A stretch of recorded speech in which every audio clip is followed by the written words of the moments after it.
When did you start? January 23rd. And then was Rose before you or after? Yeah, she was 2 weeks before. Okay. So you were both doing that. So did you get the email like for your 2 years? Yes. The happy anniversary thing. Yeah. I got it. And I was like, oh. I responded this morning because I totally forgot about it. Oh. McCumber, yeah. Yeah. And I'm sure it's just something that's in their We system. are. So we're going to make it better. I don't know. We're gonna break her necks or something. Not put it on the machine. Okay. I had it from my pretty eyes. Is this, if I leave this here, it'll be out of your way? It's not in my way. But thank you. Do I still have a pen in here? Yes. My goodness.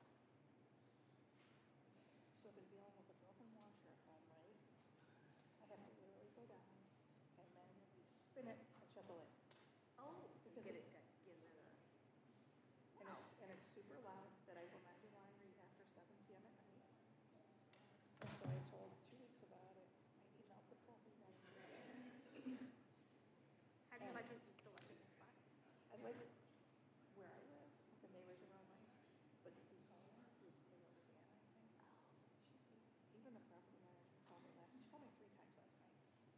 And because the woman was originally just going to do it on her own, she's in a different state if I had an issue, right?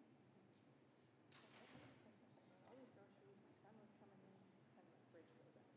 Oh. I had to throw away a lot of things, and I didn't complain. I just said, hey, I don't know, the freezer is open, the fridge is not. And I just said I threw out a bunch of groceries. I just got, I didn't buy any more. So they came, they did something. I just had so the property manager is like the owners who want to give it. The property manager is like, because like the fridge, that issue happened. Got a new fan, got this. Then the toilet upstairs. I didn't know this because I don't really have anybody in that spare bedroom. And my son was actually for 10 days.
land. It would take you a week to do an acre.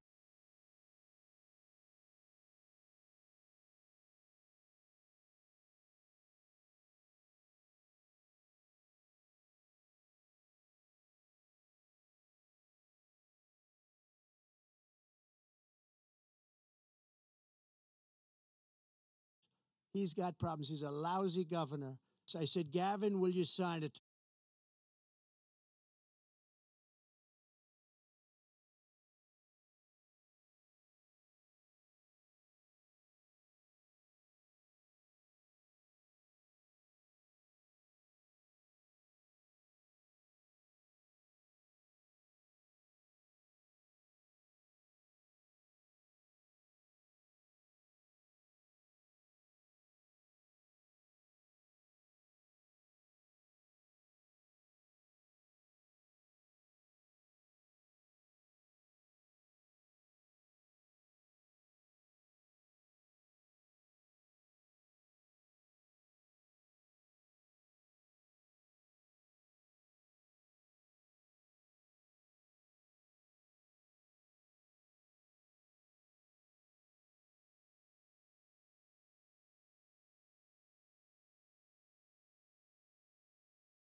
Subcommittee will come to order. Without objection, the chair is authorized to declare a recess at any time.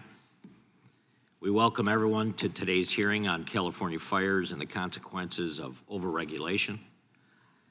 We have a lot of members that will be waving on today. Without objection, Mr. McClintock, Mr. Kiley, Mr. Biggs, Mr. Liu, Mr. Swalwell, Ms. Kamler Dove, and Mr. Moskowitz will be permitted to participate in today's hearing for the purposes of questioning the witnesses. If a member yields them time for that purpose, I will now recognize myself for an opening statement.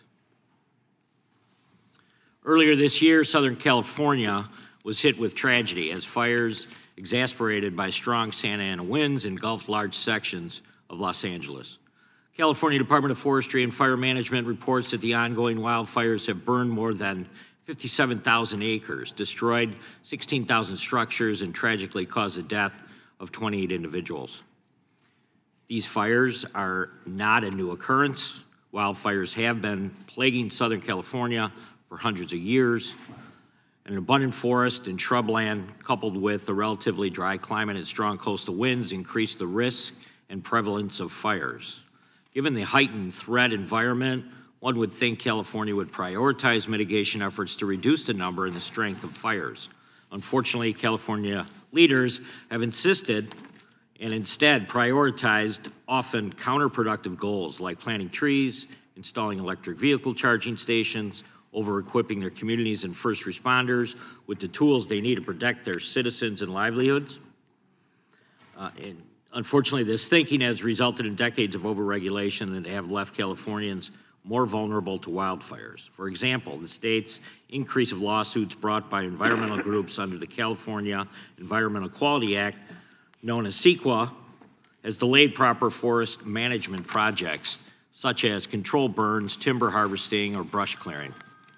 It has also given rise to sue and settle litigation where environmental activists sue regulators for the purposes of imposing a friendly settlement agreement. Meanwhile, the California Coastal Commission has near dictatorial powers to approve or deny any project along the 840-mile coastline. This muscle was flexed in 2019 when the LA Department of Water and Power attempted to replace wooden power lines in the Pacific Palisades area with steel. They also tried to widen fire lanes and install fire-resistant power lines. But the Coastal Commission put the project to a halt and ordered Water and Power to pay a nearly $2 million fine due to the discovery of an endangered plant in the vicinity of the project. Governor Newsom rightfully waived the requirements of the CEQA and the Coastal Act to spare fire victims the burdensome permitting and review requirements as they rebuild their homes. But waiving the requirements exposes the very cumbersome nature of these regulations. Contributing to this crisis is the elected California State Insurance Commissioner, who routinely has chosen to put artificial price caps on insurance rates. This has led to decades of stagnant insurance premiums as there an obvious political incentive to oppose rate hikes, and has caused insurers to pause issuing new policies or leave the state entirely. It has also caused more reliance on the state's insurers of last resort, the California Fair Plan. According to the LA Times, and insurance companies that are leaving the state, and the Fair Plan has been seen as a policy that could count and grow for as little as 200,000 in 2020 to more than 450,000 as of September 2024. Taken together, these regulations have fueled the frequency and strength of wildfires in California. State and local leaders have also deprioritized fire prevention in their budgets. LA Mayor Karen Bass, for example, approved a budget for 2024 that cut more than $17 million from the LA Fire Department. Governor Newsom similarly reduced funding for numerous fire safety and prevention programs in the state budget, including $101 million reduction for wildfire and fire resilient programs. I'm sure you can buy a lot of EV charging stations for $100 million. Today, we will hear from a panel of experts who have been preaching for years to stop appeasing the environmental activists and begin implementing adequate water and forest management policies. It's my hope that these witnesses will be prepared to offer recommendations that state and federal lawmakers may use to protect California from future fires. Absent real regulatory reform in the state, I fear history is tragically bound to repeat itself. I now recognize Ranking Member Mr. Nadler for his opening statement. Thank you, Mr. Chairman, and I want to congratulate you on becoming chair of the subcommittee. While I am sure that we will have many disagreements, beginning with today's hearing, I do look forward to working with you and to finding areas of common ground. Mr. Chairman, while tens of thousands of Californians are still reeling from the fires that forced them to evacuate and that destroyed their homes and their livelihoods, Republicans are exploiting this crisis with a hearing that does nothing more than provide a sad excuse to further their long-held goal of dismantling the regulations that keep us safe. Rather than face the undeniable facts of climate change and the need for urgent, unfettered federal assistance to help Californians rebuild their lives, Republicans want to change the subject. But we should begin by remembering the tens of thousands of people whose lives have been upended by this disaster.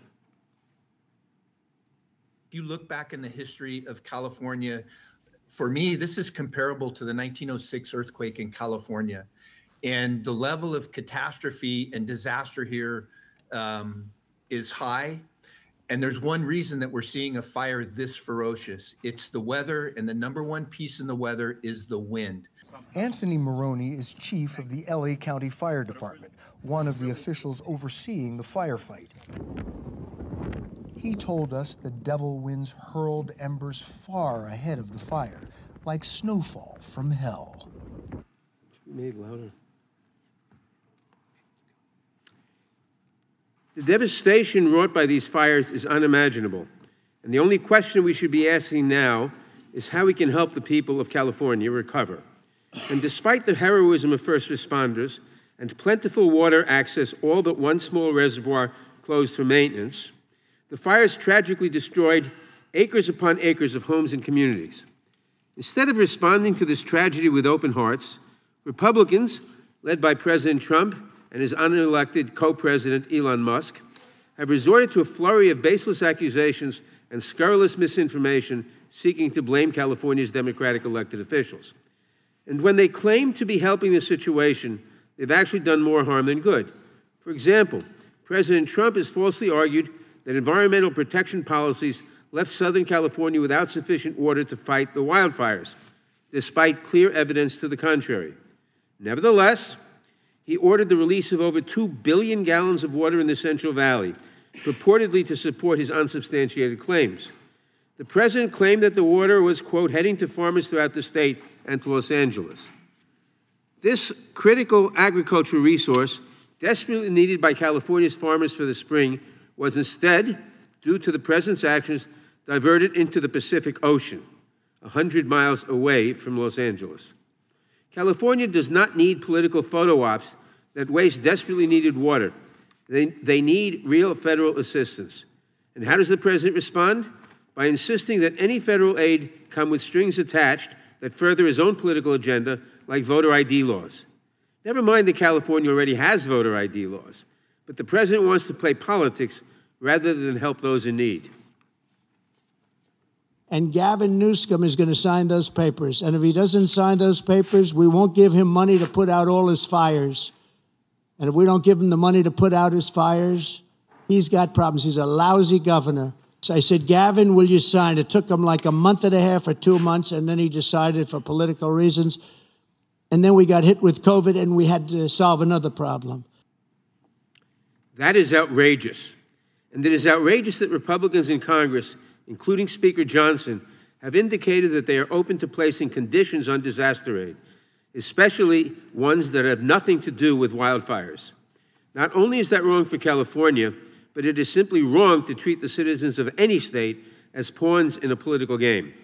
Natural disasters tragically affect millions of Americans across the country each year. As FEMA's website explains, its purpose is, quote, to help people before, during, and after disasters, unquote. To help people, all people. It is not there to help just the Republicans or just the Democrats or to promote partisan objectives. It has always been and should always remain strictly neutral in its work. Members should be careful before they consider attaching political strings to the federal funds needed to recover from natural disasters. If it can happen to California, it can happen to your state too. In 2024 alone, the states my colleagues across the aisle represent collectively had 122 extreme weather events that necessitated FEMA assistance. 122 extreme weather events made worse and made more frequent by the realities of climate change that the majority still will not acknowledge. Imagine if then President Biden had conditioned necessary FEMA disaster recovery funds on strings that bear no relation to the disasters their constituents are still recovering from. They would have been outraged, justifiably. But today, they remain silent. And today, instead of letting California recover from the blazes that were contained only 5 days ago, and to take stock of how to rebuild, the majority is leveraging the pain and suffering of Americans to push a message of deregulation over all else. Instead of supporting our fellow Americans as they pick up the pieces, instead of ensuring that our neighbors have the resources they need to recover from this disaster, instead of working to slow the devastating effects of climate change that affect us all, Republicans will return to their tired old playbook and blame everything on overregulation. Today we are fortunate to be joined by Frank Freevault, a retired fire chief with actual experience on the ground fighting fires and saving lives. I'm looking forward to hearing from a true expert on how we can best help California in its hour of need. I yield back. Gentleman yields back. I now recognize Chairman of the full committee, Mr. Jordan, for his opening statement. Thank you, Mr. Chairman. The ranking member started off his comments by saying that Republicans wanted to dismantle the regulations that keep us safe. That keep us safe? 28 Californians lost their lives, 20,000 structures were destroyed, 40,000 acres where these fires took place, and California is the most heavily regulated state in the country. We're trying to figure out how we can stop this. It's not about dismantling regulations. If regulations were going to solve the problem, they would have been solved. Everything would have been solved in California because you got regulations more than any other place. So I appreciate the chairman bringing experts in here to tell us what's really going on. Appreciate this hearing. And oh, to be clear, the clip that was shown by Ranking Member Nadler of President Trump was before the fires. It was clear back in September, for goodness sake. So we're going to get to the truth with our witnesses. And I want to thank the chairman for this important hearing about regulatory reform that really needs to happen. And we want to make sure the regulations are in California don't come to the rest of the country, because we don't want this happening all over our great nation. And with that, I yield back. Gentleman yields back.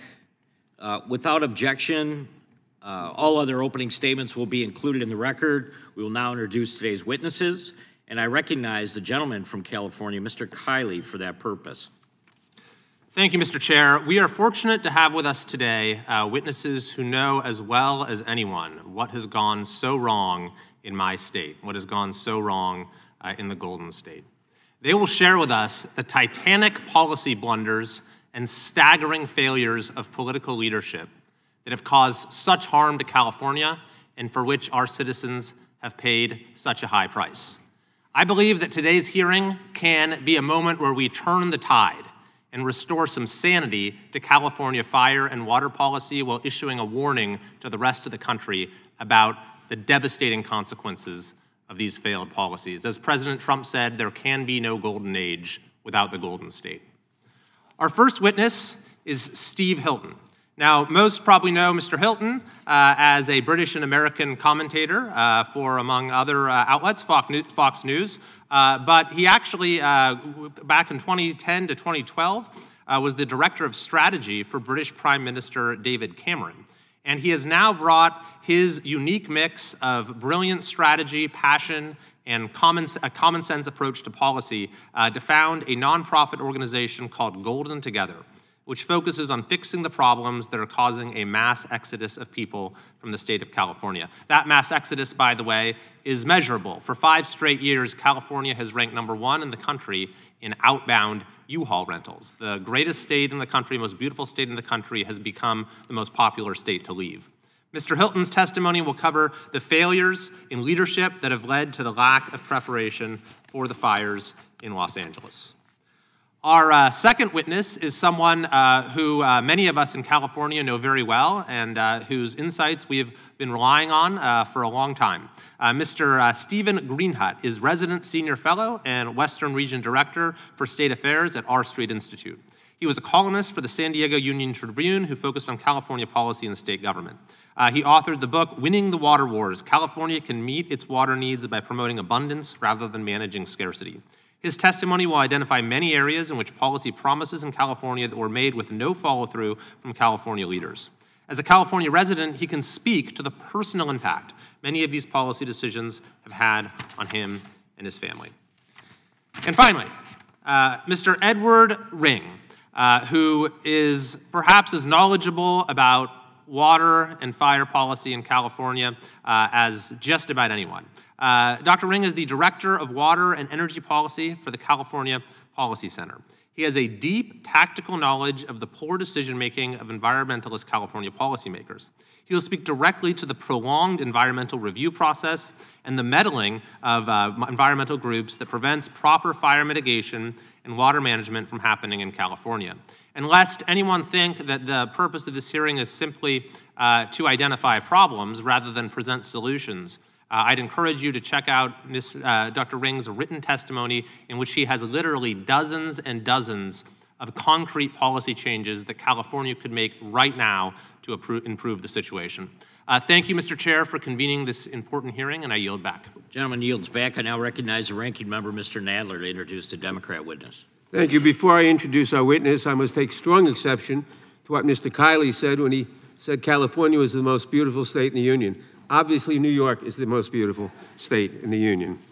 Chief Frevo has served since 1979 with special district, city, county, state, and federal fire agencies in roles from firefighter to fire chief. He holds an MS from Oklahoma State University in Fire and Emergency Management Administration and currently serves as director of the Wildland Urban Interface Fire Institute at Cal Poly San Luis Obispo.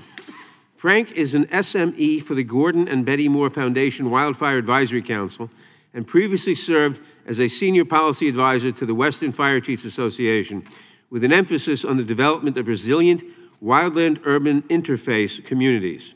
His work is grounded in aligning key stakeholders around a core set of parcel and community level mitigations that will disrupt the fire pathways which lead to conflagration. He is pursuing the actuarial evaluation of risk mitigations for both the public and private sectors because we share the same desired outcome, minimizing property loss to the peril of wildfire. I yield back. The gentleman yields back. We want to welcome the witnesses and certainly thank you for appearing today. We will begin by swearing you in. Would you please rise and raise your right hand? Do you swear or affirm under penalty of perjury that the testimony you are about to give is true and correct to the best of your knowledge, information, and belief, so help you God? Let the record reflect that the witnesses have answered in the affirmative. Thank you, and you can be seated. Please know that your written testimony will be entered into the record in its entirety. Accordingly, we ask that you summarize your testimony in 5 minutes today. Mr. Greenhut, you may begin. Chairman Fitzgerald, Ranking Member Nadler, and members of the subcommittee. My name's Stephen Greenhut. I'm Western Region Director for the R Street Institute, a free market think tank, and have written extensively about California issues for newspapers and books for the past 27 years. I love the state and want to see it prosper. One of the common themes in my writing has been the state's commitment to expanding bureaucracy and regulation without much regard for whether the new programs accomplish their stated goals. But the Los Angeles wildfires have exposed festering regulatory hurdles that have exacerbated the crisis. Many are years in the making, maddeningly complex, and not given to quick solutions. It's a confluence of bad policy involving brush clearance, water, insurance, firefighting, housing, and climate change. California has created a tangled web of regulation that renders this once innovative state incapable of accomplishing anything efficiently, even environmental protection. Consider California's extensive climate change agenda Instead of building a resilient system that handles whatever Mother Nature throws our way, our state constantly uses it as an excuse for inaction on nuts and bolts issues.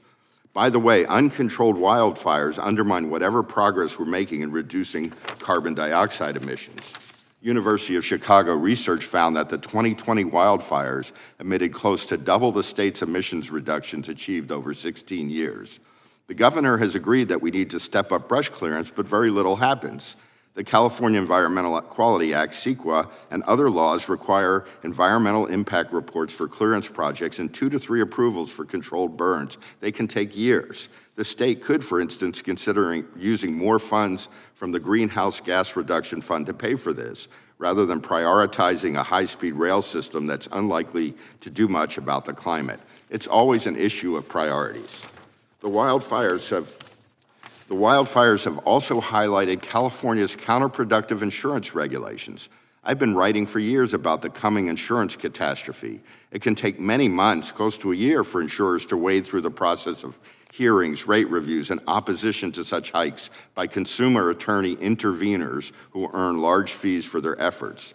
The problem goes back to Proposition 103, the 1988 ballot initiative that instituted the prior approval system for rate increases and rolled back rates. It created a price control system.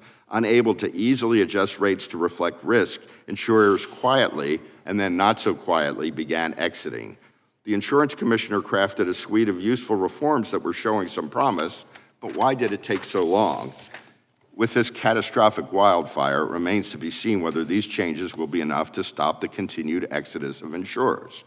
Many homeowners in the LA area didn't have coverage or were relying on the state-created insurer of last resort, the FAIR Plan, and there's much talk of that bare-bones system facing possible insolvency. Rather than addressing the insurance emergency, the governor and lawmakers found time for a performative special legislative session about so-called oil industry price gouging. Again, it's about priorities.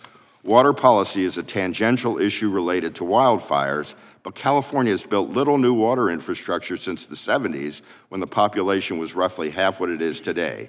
The state passed a major water bond a decade ago, but we've seen little progress on building traditional infrastructure projects. The California Coastal Commission in 2022 even rejected a privately funded desalination plan in Huntington Beach over concerns about plankton. More water would not have stopped the wildfires, but additional water resources would bolster firefighting efforts and mitigate some of the effects of drought seasons. Instead of building the basic water infrastructure prioritized under the Pat Brown administration, recent administrations have focused almost solely on conservation and rationing. Yet approximately 50% of California's water flows to the Pacific, 40% is used for agriculture, and 10% is for urban uses. Limiting swimming pools and car washing is no solution. We've seen criticisms about an inadequate number of firefighters. Thanks to union power, we see abundance of LA firefighters earning total compensation packages above $500,000 a year, with one captain earning more than $900,000 a year. If pay reflected market rates, California state government and municipalities could afford to hire more of them. Finally, I want to touch on California's cumbersome building regulations, which are a notable hurdle in the rebuilding process. Thankfully, the governor issued an executive order suspending CEQA and the Coastal Act, but why has it taken disaster? State officials have relaxed some rules for arenas and high-density housing, but not in a far-reaching matter. Little by little, California has built up a massive administrative state. I'm hoping the heartbreaking nature of the wildfires will finally cause state officials to rethink this failed approach. Thank you for your time. You may begin.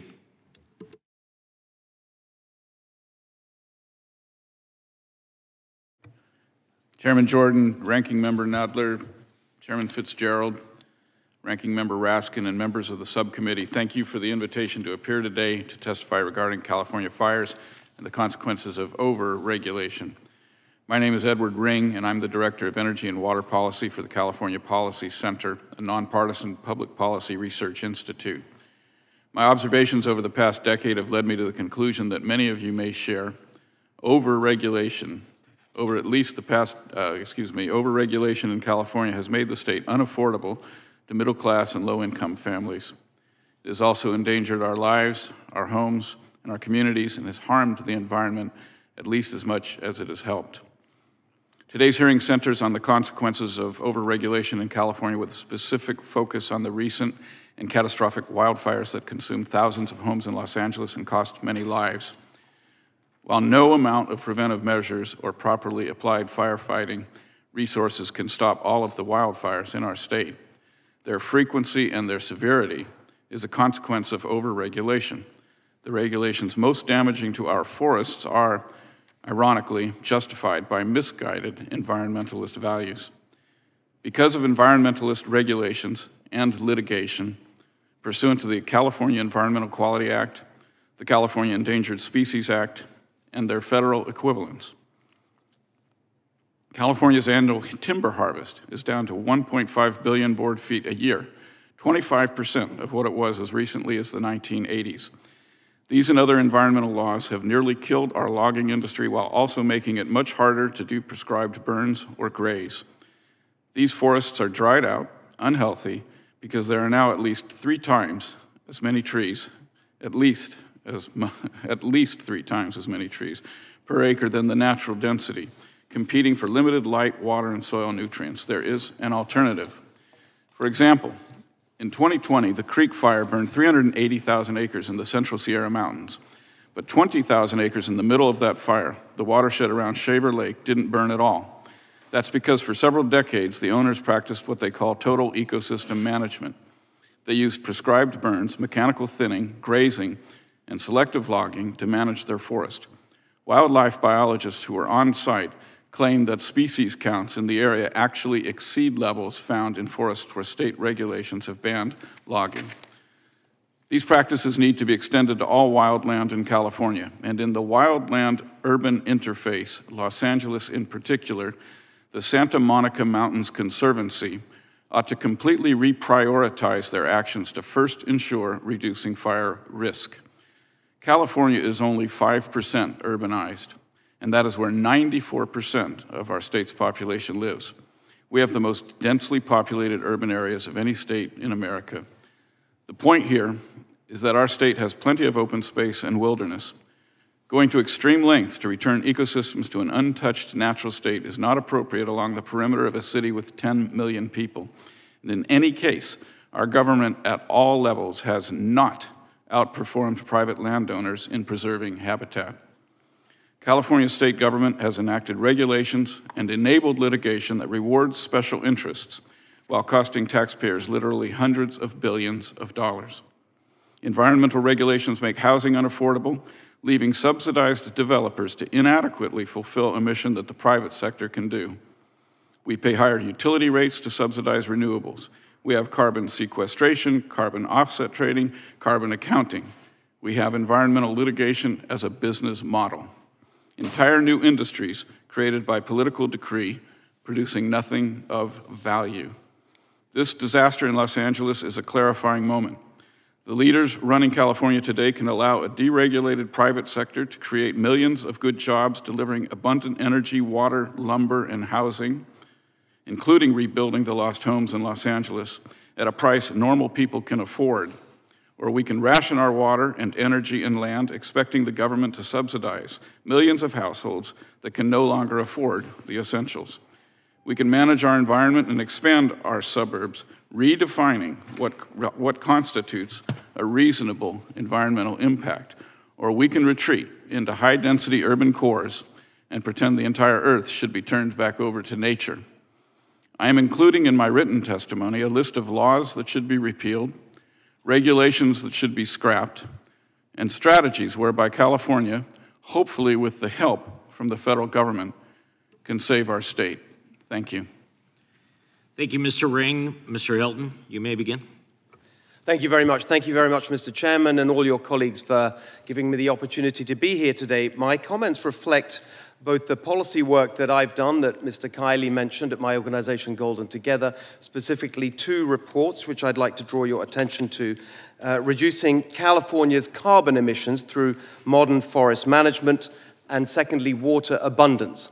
But my comments also reflect more recent conversations with firefighters in Los Angeles, retired firefighters across the state, and the victims of this disaster. And I have to say to the ranking member, those victims will be offended by the remarks we just heard, which were frankly outrageous and offensive, preposterously claiming that the regulations keep us safe. It is the regulations that put Californians in danger, as we have all been highlighting.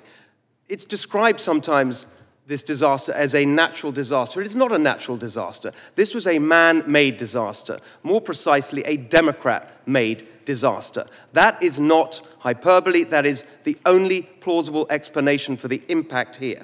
We are still waiting, of course, to understand the ignition, what precisely ignited these fires. But the impact, there's no question that it was the direct result of Democrat policy and Democrat appointments to the bureaucracies who implemented those policies.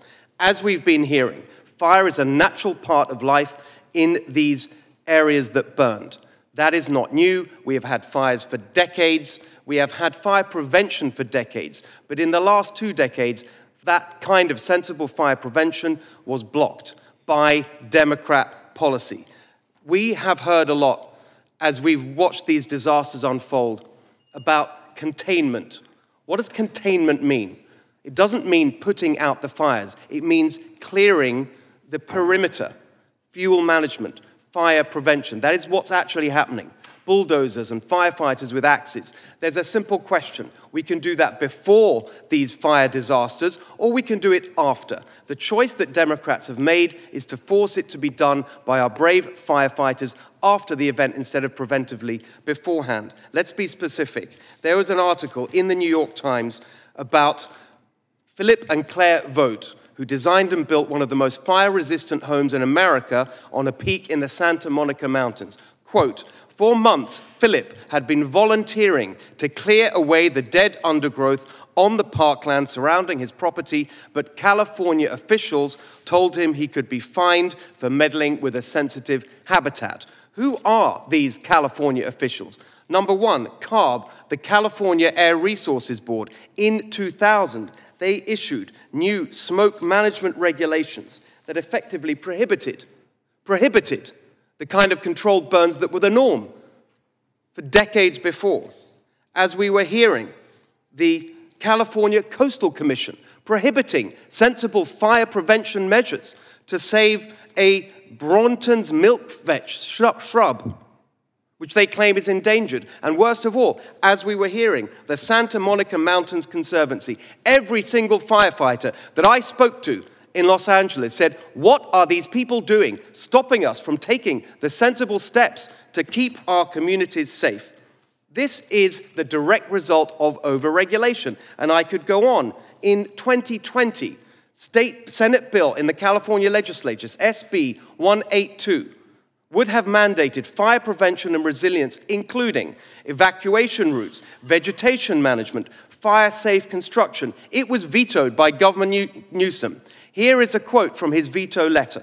"It fails to account for the consequences that could increase sprawl." So yet again, you have sensible fire prevention blocked by overregulation because of ideology about the war on single-family homes that's being waged in California. On and on. Every single aspect of this disaster, the failures that led up to it, the failures of response, all of it the result of Democrat policy. Who else is there to blame? Who else has been in charge in Los Angeles and across the state of California in these years? So now we have some demands. We have demands from the people affected who never want to see this happen again. Number one, any support from Congress for what's happened must include a requirement for their sensible reforms, the common sense measures that we have outlined here and is in the policy reports that we put before you. Safeguards to make sure this money, the federal money, is spent properly, any money. Just as we saw with the 9/11 victim compensation, we need a special master appointed to make sure that money is not wasted. And finally, there is a bill on the desk of Governor Newsom right now for Trump-proofing California, even as he goes to the office and begs for help for his state. Surely a condition of any support must be for Governor Newsom to veto that bill. Mr. Hilton, thank you. Thank you so much. Mr. Freiwald, you may begin. Good morning, members of the committee. My name is Frank Freevault. I'm the current director of the Wildland Urban Interface Fire Institute at Cal Poly San Luis Obispo. My opinions today are mine. They don't not necessarily represent the CSU system. To the experience and education that was covered initially, I'd like to add that of my time serving in the fire service, 19 of those years were in California. 24 of those years were outside of California. I think this will be important as we look at Mr. Freiwald, can you speak up just a little bit, please? Make sure your mic's on. The mic's on. Is that better? Very good. My apologies. I'm a soft talker. As I said, my name is Frank Freevault. I am the Wildland Urban Interface Fire Institute Director at Cal Poly San Luis Obispo. My comments today are mine. They do not necessarily represent those of the CSU, California State University. My experience that was discussed earlier, I want to make clear that about half of that has been inside of California and about half of it has been outside of California. Additionally, the comments that I'll make are informed by my service on the Western Fire Chiefs Association, which represents the states of Alaska, Arizona, California, Hawaii, Idaho, Montana, Nevada, and Oregon. And I also have a multi-state mitigation alignment project underway that mitigations for wildland urban interface properties that involves California, Oregon, Washington, Nevada, Colorado, Idaho, and Arizona. We are setting out really to solve two problems. The first is unacceptable levels of life and property loss in the wildland urban interface. When we talk about interface, just like we have oceans and land connecting at the coastline, think of the interface as where combustible vegetation meets urban centers. So when we say interface, that's really the intent. The second thing that we are solving for is an impending national financial crisis that will cascade from the insurance market to the realty, mortgage lending, and general obligation municipal bond markets, in my opinion. There is understandably a lot of polarization on this issue. What I can tell you from my time working in the field on these types of disasters is that we need to reframe how we approach this going forward. And I would suggest we do it in the following ways. First, this is an urban conflagration problem. It is not a wildfire problem. It starts as a wildfire problem through embers entering communities and the reception of those communities on buildings. This is well understood through Jack Cohen's work. Second, this is a national problem. It is not just a California problem. Lahaina, Hawaii, the Marshall Fire in Colorado, Calf Canyon, Hermit's Peak Fire in New Mexico. This one usually surprises people, unless they lived back there or here. The Gatlinburg fires from 2016. 2,460 structures, 17,000 acres. You don't normally think about that happening there. And it's not just here. Essentially, if you look at the globe, 30 degrees north and south of the equator, Spain, Greece, Chile, Australia, New Zealand, this is not just our issue. Unfortunately, we can learn from those as well. Another reframing is that while climate accelerated this issue, that's really just two of the three primary issues. One is an accumulation of fuel since roughly 1910 due to national policy that made sense at the time, led to unintended consequences. And the second is continued development into fire-dependent landscapes. These landscapes have a return interval that needs to be met. And the third is that while this issue has state and federal consequences, it is always a local government issue. And unless we reframe our approach to the questions and the answers, looking forward into what's coming versus looking backward into what has happened, we're going to continue to pursue things that are not going to be relevant to changing towards the outcomes that we need. I'd give you three things that I think we should commit to. First is we need to prioritize selective management of combustible vegetation within 1/2 mile of wildland urban interface communities above all other vegetation management actions. It's not to their exclusion, but it's that we need to prioritize those spaces. The second is that we need to retroactively harden existing structures in wildland urban interface communities through evidence-based mitigations and create and maintain defensible space around those structures. And to clarify, mitigations mean the various actions that you can take to make these structures less receptive, first and foremost, to embers, and later to structure spread.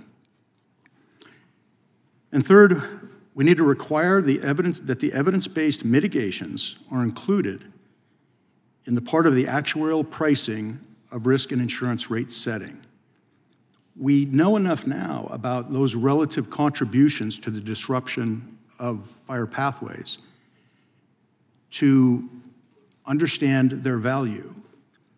And I'll end with the first time I understood we had a serious disconnect is I had some property owners that passed our defensible space inspection brilliantly and had a non-renewal before the week was up. And I realized at that point how the fire service and how the insurance industry were looking at the same place, were not connected. And that's where I think we need to go to. Thank you. Thank you, Mr. Freiwald. We'll now proceed under the 5-minute rule with questions. The chair I recognize myself for a number of questions starting out. The tragedy of recent fires in Los Angeles will undoubtedly made worse by some of the policies that make it impossible for California to manage longstanding fire risks inherent to the state. So, Mr. Ring, let me start with you. Why do you think there is such a resistance to these common sense approaches that many have just heard about this morning, and certainly have been hearing about since the fires happened in LA? I can't think of a harder question to answer. I find it inexplicable. I do think that some of the motivation for the litigation, for example, that we see against sensible wildland management comes as an economic motive. Again, the regulatory and legal environment, because of these laws, are such that it's very easy to file a lawsuit to try to break any project that's going to develop land or manage wildland. So I think a lot of it would have to do with that. I also think that there is a preoccupation with climate change that sort of diverts people from looking at, I think, what Steve referred to as the nuts and bolts. If you're truly concerned about climate change, you should be wanting to pursue sensible policies with more urgency, not less. So I think it's partly ideology, and I think it's partly some perverse incentives caused by the legal environment that we've created. So what could the federal government do? What kind of steps could we take to ensure that all states, including California, have less roadblocks to mitigate? An act of Congress could, for example, make losers pay in frivolous lawsuits that have to do with environmental issues.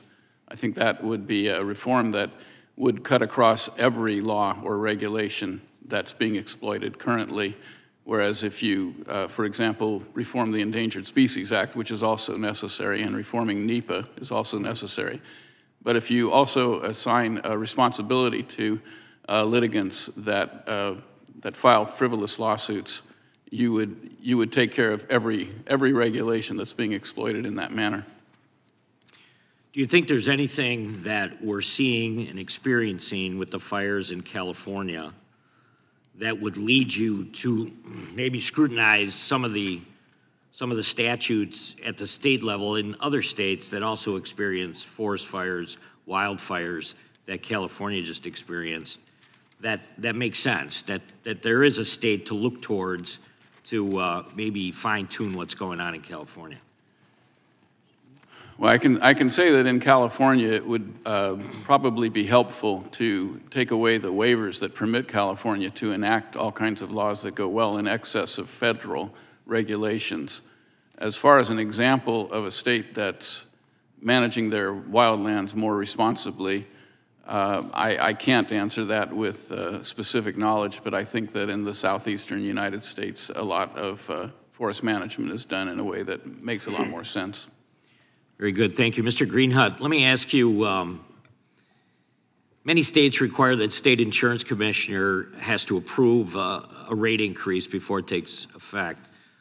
The fast rate approvals are a crucial component of healthy state insurance markets. Many of us that served in state legislature worked in that area.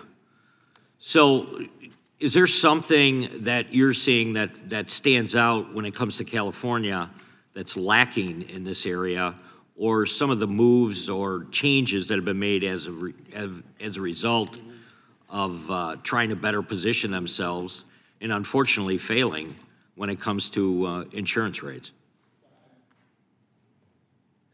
There are about 12 states with prior approval systems, and California's is the strictest. You pointed out in your opening that, well, for one thing, it made the insurance commissioner an elected position. There aren't a lot of insurance commissioners, often are looking to higher office, who want to be the person who approved a major rate hike. And the problem is, this has been going on for years. We're not able to just adjust the rates and their process. There are things that could be done within the Prop 103 process. We could speed up the rate approval process, and California is notoriously slow for that. And it's supposed to, by the initiative, these rate reviews are supposed to take place within 60 to 180 days, and the average is somewhere like 293 days. And then, there's one example. We have these interveners who are consumer attorneys, and one of their consumer watchdog is one of them, and their predecessor group wrote the initiative, and they earn substantial fees, essentially opposing any sort of rate increase, and that just drags it out. There's one quick example. I think we'll have an opportunity to talk a little bit further on that issue. Sure. So I'm going to yield back, and I'm going to recognize the ranking member for 5 minutes. I thank the chairman. I first must respond to Mr. Hilton's inflammatory comments on my statement. Rules that prevent people's roofs from burning, rules that get rid of inflammatory material around homes, rules that mean that the house next door is less of a fire threat to your own. These are rules that save lives. Blanket deregulation would heighten fire risk, not lower it. We have heard claims from Republicans, including President Trump, that the water systems in California were strained because of overregulation. But with the exception of one small reservoir that was down for scheduled maintenance, the reservoirs were full when the fire started. According to some estimates, when the Palisades fire started, there were 3 million gallons of water stored locally. But the demand to fight the fires was 4 times greater than the system had ever encountered. The widespread and simultaneous use of hydrants across the affected area did cause water pressure to drop, but as experts have explained, quote, hydrants are designed for fighting fires at 1 or 2 houses at a time, not hundreds. As one expert in the field observed, quote, we have really no lack of water. What we have is an infrastructure that is not made to fight cataclysmic fires, biblical-sized fires. Director Freefault, for these large-scale urban fires like ones in Eaton and Palisades, would you say that these are once-in-a-career fires? Thank you for the question. Initially, when I started, maybe. But we can look at, you have plenty of access to the history and records and severity of wildland and urban interface fire institutes or incidents. They're certainly on a rise. But I would also mention that to date, our largest acreage, life and property losses actually occurred a long time ago. First one was, at least it was recorded in this way, 1871 in Peshtigo, Wisconsin. That was burned somewhere between 1.5 million to 2.4 million acres. Between 1,200 to 2,500 people were killed. It jumped Green Bay. 16 towns were burned in that process. Thank you. I have one other question. After large fires like these, we should be doing everything we can to help people in need, not pointing fingers and trying to blame elected leaders. You made a number of recommendations, but what would be most helpful to the people of California during this difficult time? Well, right now we need to focus on the recovery part, for sure. As we move forward, I'll go back to the 3 concurrent integrated actions that I mentioned in my opening statement. We have to prioritize selective management of fuel treatment immediately around wildland urban interface communities. We need to retroactively harden the existing inventory of structures. And we need to require evidence-based mitigations to be included in the pricing of risk. Thank you. I now yield the balance of my time to the gentleman from California, Mr. Liu, who can speak to the devastation and the need for disaster relief funds. Thank you, Ranking Member Nadler, for using your time. Thank you, Chairman Fitzgerald, for letting me attend. Mr. Hilton, are you a firefighter? I'm not a firefighter. Mr. Ring, are you a firefighter? Mr. Ring, it's just a yes or no question. Mr. Ring, are you a firefighter? No. All right, Mr. Greenhut, are you a firefighter? I'm not a firefighter. The northern part of my district was evacuated. I've talked to numerous firefighters. I've visited the intensive damage. I've had multiple briefings from firefighters, first responders, and fire chiefs. This is what they told me. The reason these fires in Southern California spread so quickly, caused so much damage, was because of Santa Ana winds that reach unprecedented gusts of 100 miles per hour. Gusts so high that helicopters and the airplanes could not fly. Also because of very low relative humidity and the driest conditions in California history. None of the firefighters said it was about overregulation or homeless people or the Delta smelt fish or the timber harvest or voter ID laws. So shame on anyone who is exploiting the pain and suffering of disaster victims to jam through partisan ideological policies. We should get disaster aid to these disaster victims now without conditions, just like we treat every other disaster victim across America. We just gave aid this past December to South Carolina, Florida, Oklahoma. The Democrats say, hey, we want you to do better on climate change policies in your state. No, we just gave that aid because these are Americans who are suffering. So do not exploit them. I yield back. Gentleman yields back. Ranking member has a unanimous consent request. Thank you, Mr. Chairman. Since the majority is having this hearing on California fires without the participation of members who represent the Palisades and Eaton, I seek unanimous consent to enter statements from Representatives Chu and Sherman into the record. Without objection, we now recognize the gentleman from North Carolina, Mr. Harris. Thank you, Mr. Chairman. And I think we're all here trying to learn more about how to prevent these situations from developing in the future. And I want to just, first of all, thank all of you for being on the panel today and sharing. And I want to address a question to Mr. Stephen Greenhut, if I may. Recently, areas of my own home state of North Carolina that were devastated by Hurricane Helene are now dealing with wildfires ourselves. Unfortunately, in the last couple of weeks, the aftermath of the storm's destruction has been providing fuel for these fires. And I want to talk for a moment about the concept of utilizing controlled burns to mitigate wildfires. I know there are prescribed burn projects that happen in my district, and I think it's important that they continue, but it's my understanding that implementing prescribed burns has become more difficult due to the regulations in California. And Mr. Greenhut, are there significant barriers that exist in California to exercising these prescribed burns? And if so, what are they? Yeah, the California Environmental Quality Act, which continues to come up, CEQA, it just imposes enormous hurdles and delays to doing any sort of project. So when we had these horrific wildfires up in Paradise in Butte County, after the fires, it took 2 years before the county was even able to let out contracts for brush clearance. There was a previous fire where it took 18 months, I believe, to get a CEQA approval to do some brush clearance, and the community was destroyed shortly thereafter. So CEQA is a huge hurdle for everything. And one of the points about CEQA, we hear a lot that, we need these regulations to protect the environment. But the CEQA delays and lawsuit process doesn't help the environment. I was just looking up, 49% of lawsuits, CEQA lawsuits, are public projects, and many of them are environmental projects, including parks, university housing, renewable energy. 80% of them are infill projects, which are, a lot of people in California say we need more of those to deal with climate change, and yet the lawsuits target those projects. And 64% of the lawsuits are from associations such as unions without having which don't have a history of environmental activism. So in other words, they use them to secure wage concessions. So is this helping the environment?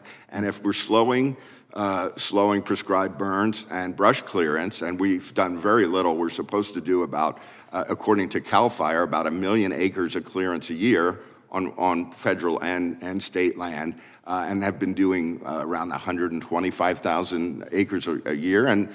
And the governor said we need to do more of it. It's just we haven't seen more of it. And so yes. Well, and that was going to be a follow-up question. I understand that Governor Newsom publicly committed to step up the rate of mechanical thinning and prescribed burns in order to clean up the excessive fuel in the forest. And again, I'll just ask you, has Governor Newsom followed through on that commitment at this point? Well, I agree with what he's saying needs to be done. What I'm looking at is that we have all these bureaucratic hurdles. So I think even if a governor issues an executive order, everything still gets just gummed up in the works. And that's kind of what I want to address, is some of these long-term regulatory issues, not, the short-term partisan issues. Yeah. Well, let me ask you this, and I want you to use the balance of the time. If you were in charge of setting policy related to forest management and prescribed burns, what changes would you make? Well, I think the focus, since I'm not an expert in forest clearance, is dealing with CEQA. I mean, that is an impediment to everything. And our state, whenever there's a project our state needs to, some lawmaker wants to get through, such as the Kings Arena in Sacramento, what's the first thing they do? A CEQA exemption. State has offered CEQA exemptions on different high-density housing projects. I agree with that. It's just that we need to do it in a far-reaching manner so that all sorts of projects are spared the delays, the added costs, and often developers and public agencies don't even propose projects because they know it's going to lead to lawsuits and years of litigation and higher costs. Well, and again, let me just say in closing, I want to thank all of you on the panel for what you're sharing. I don't think anybody is here to exploit anything today. I think we're here because we want to get the takeaways that can help us prevent anything like this from happening again. Certainly, I feel that way for my own home state of North Carolina and others around the country. So thank you, gentlemen, for sharing. Gentleman yields back. Now recognize the gentleman from Maryland, the ranking member of the full committee, Mr. Raskin. Mr. Chairman, thank you very much, and I appreciate the remark of the gentleman from North Carolina that we should not be here to engage in political rhetoric and exploitation of these terrible events. States, counties, localities all over America are affected by weather calamities that are coming on with extraordinary velocity because of climate change. I want to yield to the distinguished gentleman from California, Mr. Liu, several minutes in order to pursue his line of questions. Thank you, Ranking Member Raskin. So the majority's witnesses, Mr. Hilton, Mr. Ring, and Mr. Greenhut, are not firefighters. But thank goodness we do have a firefighter on this panel today, Mr. Frevolt, who not only was a firefighter, he was a fire chief. And he, in his testimony, talks about that this is not a traditional wildfire. This is a wildland-urban conflagration. And I'm going to show you in a little bit a video of what was happening. But I just want to explain, when you solve for the wrong problem, not only do you not get the solution, you can cause harm. So Donald Trump has it in his mind that somehow there's a spigot in Northern California, he's going to open a valve and dump water to Southern California. Here are the facts. Southern California's reservoirs are at near record levels when this fire happened. Didn't matter, because Donald Trump then ordered the Army Corps of Engineers to release over 2 billion gallons of water that almost flooded farmland, if not for the local water districts that pushed back. But guess what? This water was saved for the farmers for the summer season when they needed the water. And so the president wasted all this water that isn't even reaching Southern California. It's going to evaporate for a PR stunt. So this was a harmful, ludicrous action to solve for the wrong problem. And so I want to show a video now of what was happening in the Eaton fire that wiped out Altadena. Just watch this 15-second video.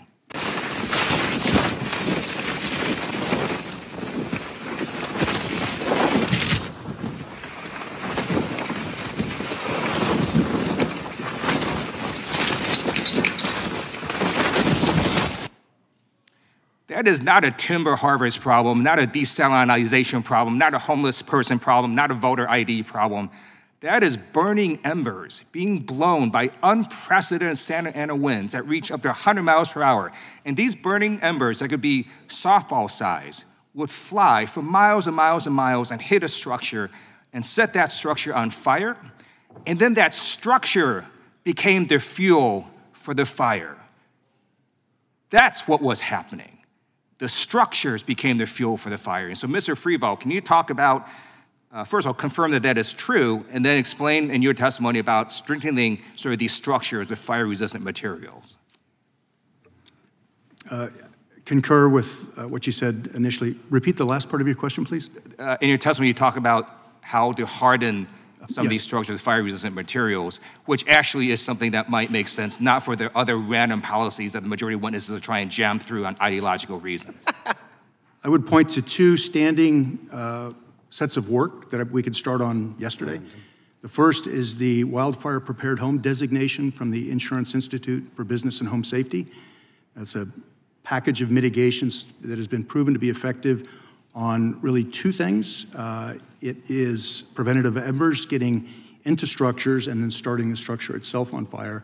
And it also helps with low duration, low intensity fire in and around the structure. While those are necessary, they're insufficient when we get high concentrations of structure. We need to get enough of those parcel level mitigations done to protect structure to structure spread. If you just do one here, one there, you'll still lose that piece. The second one comes out of the National Institute for Standards Technology, Technical Note 2205, Hazard Mitigation Methodology, excellent set of recommendations. Thank you. And let me just say this. It is particularly outrageous for witnesses to somehow blame Democrats. You know who signed CEQA? Ronald Reagan. That's who signed CEQA. And Governor Newsom pre-positioned assets before this fire.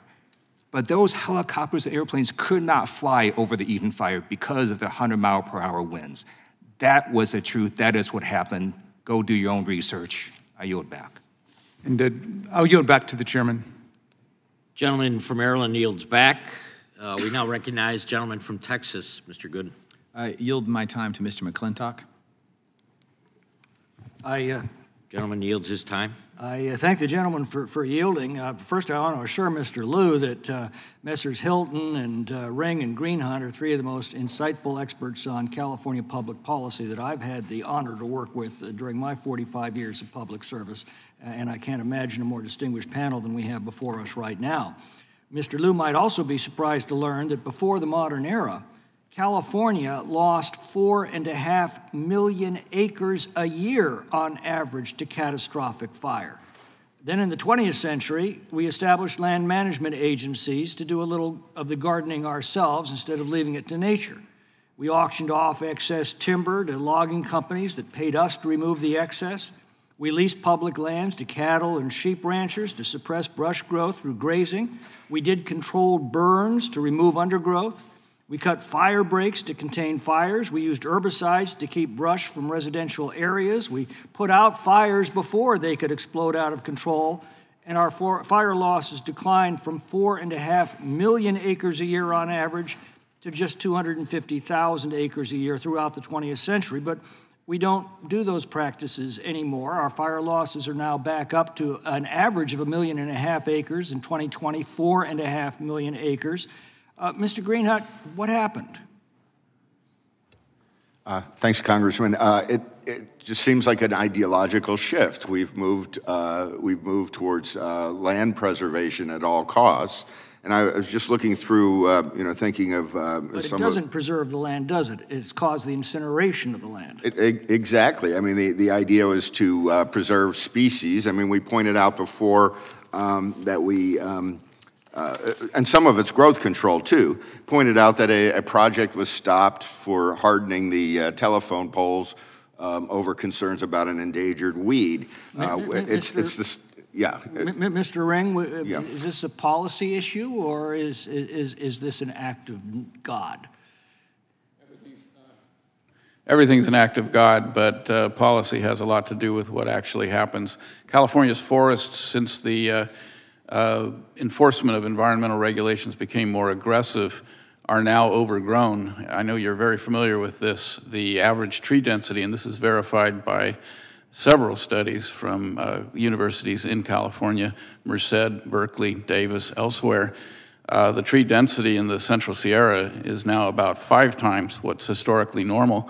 The ladder fuels, which would ordinarily, that's the scrub and underbrush and young trees, which would normally burn in controlled burns or fires started by lightning strikes.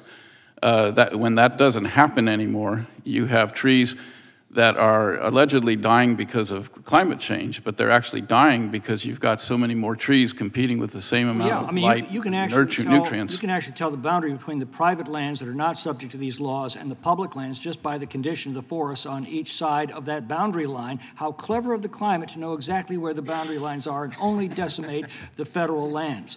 I can offer some good news, and that is in 2016, we got a categorical exclusion from NEPA for forest thinning projects in the Tahoe Basin Management Unit.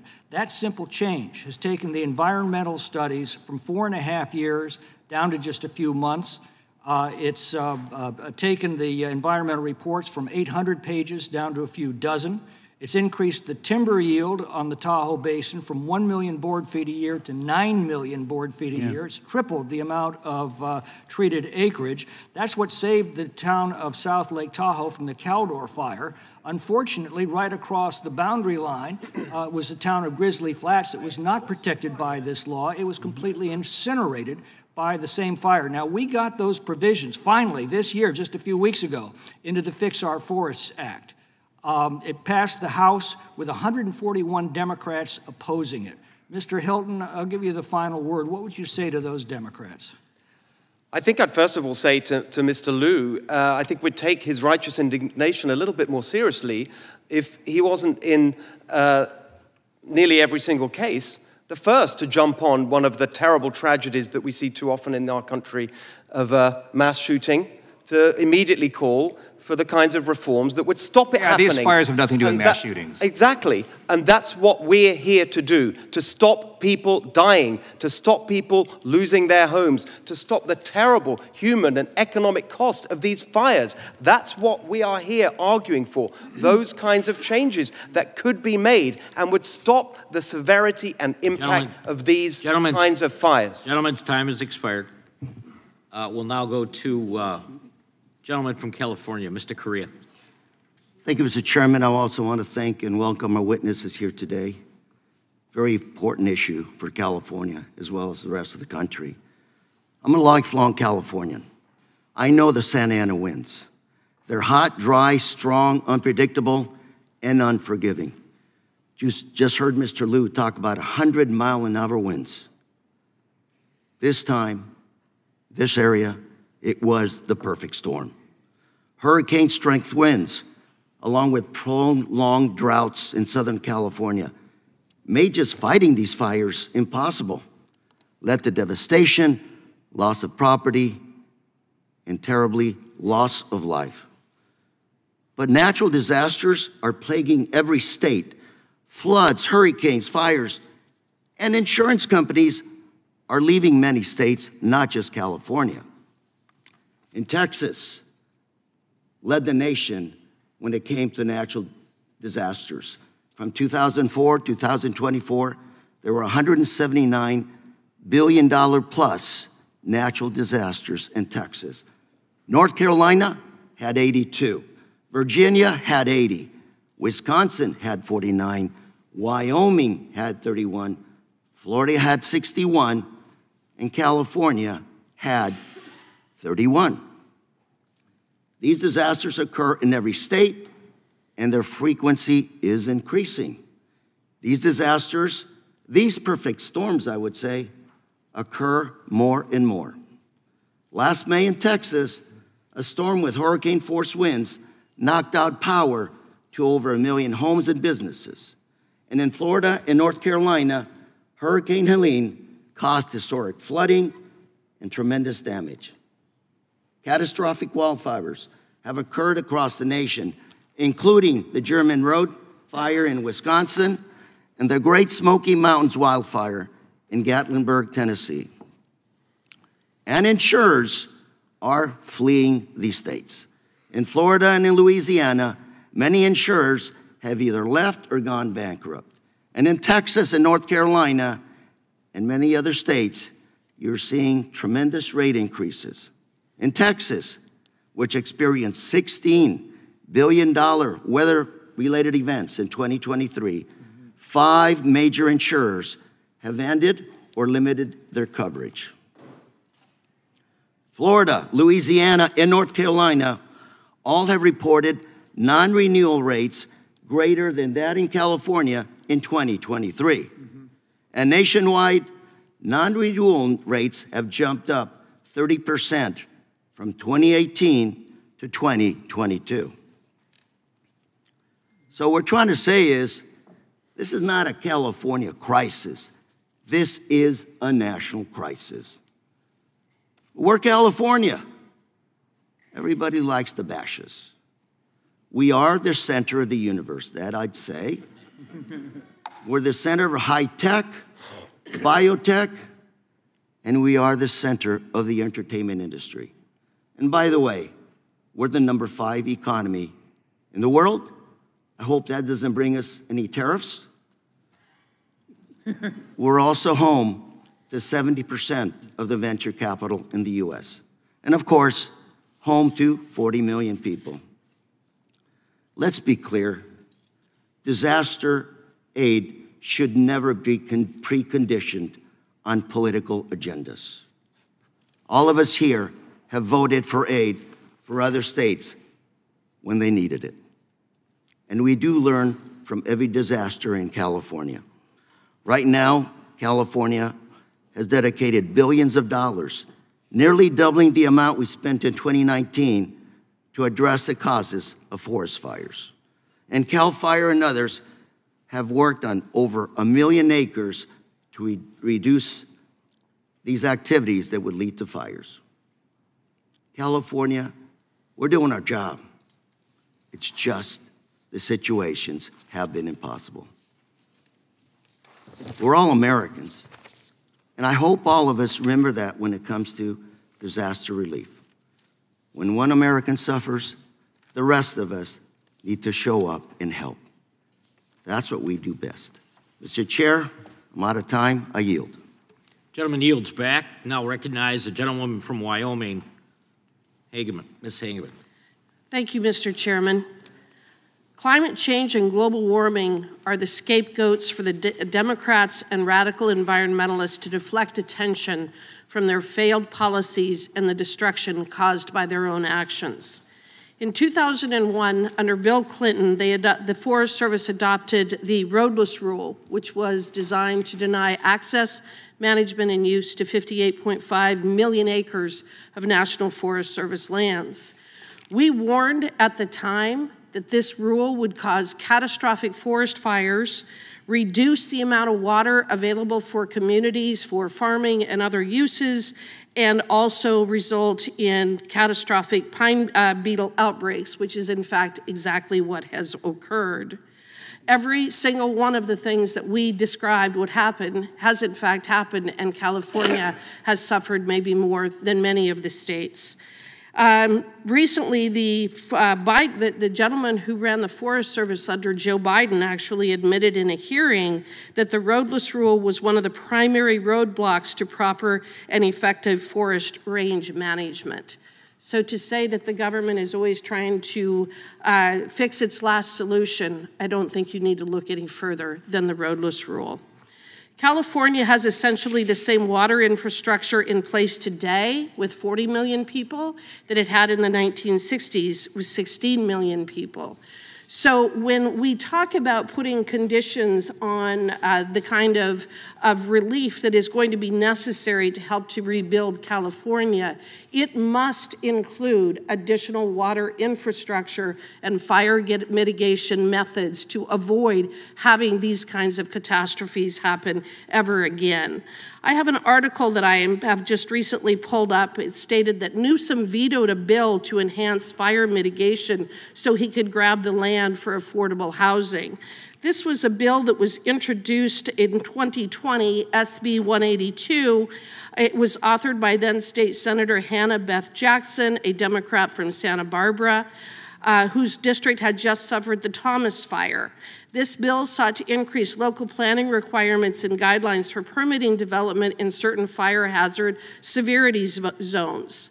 But what happened to that bill? It passed through both the Senate and the House. It was actually a very good bill. What happened? Mr. Newsom vetoed it. Why did he veto it? Because it did not comport with his idea of getting rid of single-family homes and pushing people into multifamily homes. And in his veto letter, he actually stated, wildfire resilience must become a more consistent part of land use and development decisions. However, whenever a politician uses the word however, you know they're going in the opposite direction, don't you? However, it must be done while meeting our housing needs. And for him, he wanted the money and the attention and the policy to focus on multifamily homes, not in protecting and hardening the resources available for the existing homes. So call me a bit skeptical when I hear the folks on the other side jump up and down and scream and yell about the fact that they've been doing everything necessary to try to harden and try to address these catastrophes when the exact opposite is in fact true. These catastrophes that we have seen over the last couple of months did not need to happen. This is not about climate change. This is not about global warming. This is about bad land use decisions, bad policies, and restrictions of being able to actually make the kinds of changes that must be made. Mr. Ring, while you were being questioned earlier, you mentioned the need for ESA reform and penalties for frivolous lawsuits, but I don't think that you had sufficient time to explain what you were referring to. Would you please explain what you were talking about? Well, Steve has talked about this as well, and it applies to almost any kind of development or land use decision in California. There are laws, and it's not just CEQA, it's the California Air Quality Management, the CARB is a agency, and the Coastal Commission, which came up. But there's countless laws and regulations that provide grounds for lawsuits. One of the things that might be a very meaningful reform to CEQA would be to take away standing to third-party attorneys that truly have used CEQA as a business model and restrict CEQA lawsuits to district attorneys and the state attorney general. And by the way, when CEQA was signed by Governor Reagan in 1970, it was a two-page document that could be filed within weeks, and now it's an 800-page document that Mr. Ring, the takes gentlewoman's years. time has expired.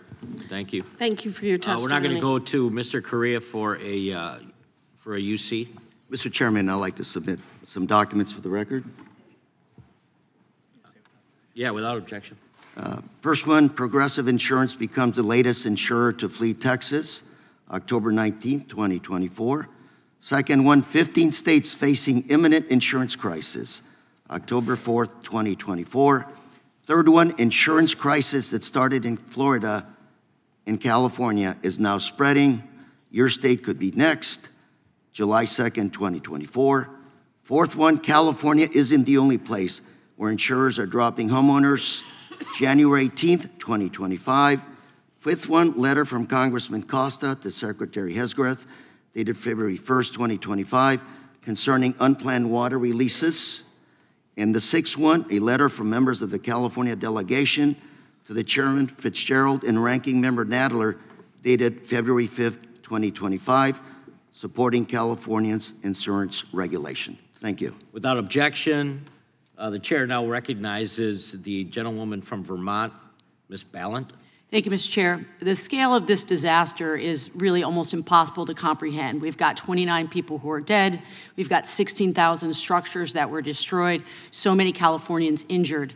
And while these devastating fires were raging on, Republicans' first reaction was to blame the wildfires on, quote, DEI. So I'd like every witness to answer this simple question, yes or no, starting with Mr. Greenhut. Do you believe that people in Los Angeles died because the fire chief is a lesbian? Yes or no? Do you believe? No. Okay. Mr. Ring, do you believe people in Los Angeles died because the fire chief is a lesbian? No. Great. Mr. I don't know because your name is now upside down. Mr. Hilton, do you believe that people in Los Angeles died because the fire chief is a lesbian? No. Mr. Freevault, do you believe that the people of Los Angeles died because the fire chief is a lesbian? No. Great. So, glad we established that. But I want to remind everyone that while fires raged through Main Street and Palisades, Elon Musk said that DEI means people die, in reference to the Los Angeles Fire Department's response. And my House colleagues seem to agree. This here is a tweet from Representative Marjorie Taylor Greene posted on her official social media. It says, how's your DEI mayor of Los Angeles working out for you? So it's become crystal clear that the phrase DEI is used in place of much more offensive terms to talk about people of color, to talk about women, queer people in this country. It's sickening, and they're literally saying this while people were dying. So obviously, this has nothing to do with the families who lost everything. It does not do anything for the communities that were destroyed. It's an absolutely wrong way to deal when you have a natural disaster. And I know, because the last 2 summers in Vermont, we've had catastrophic flooding. What people need in this moment is leadership. Americans need us to get the resources that they need out to them immediately. America does not need a president that is hell-bent on dismantling our federal emergency management system or conditioning aid to California to profit off of a community's devastation.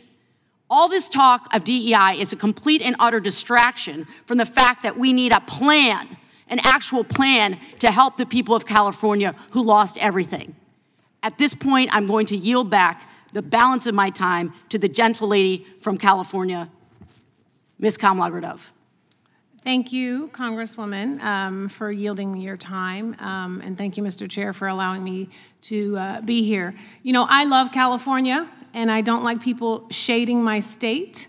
But sometimes funding disparities in a national election out of the 5th largest economy in the world, California, can roil a person's feelings about our state as a whole.